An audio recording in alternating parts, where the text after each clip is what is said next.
দুন্দল দুন্দল 50 টাকা কেজি, আধা কেজি আনছি দুন্দল। আর চিংড়ি মাছ, দুন্দল দিয়ে চিংড়ি মাছ দিয়ে রান্না করবো। বাজারে আনাজ তরকারি নাই বললেই চলে, কারণ বাজারে মানুষের নাম থাকলে দিতে হবে ওইদিকে। এমন একটা অবস্থা হয়েছে। এটা হচ্ছে ইলিশ মাছের শুটকি। এটা কোনোদিন আমি রান্না করি নাই, আজকে প্রথম রান্না করবো মুখি দিয়া। আমার মেয়ে রান্না করতেছে।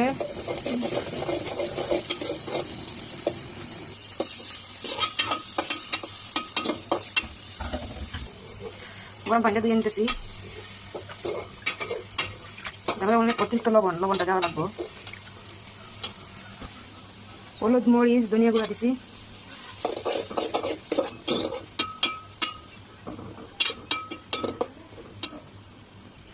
স্বাদ মতো লবণ। চিংড়ি মাছ ভাজা হইয়ে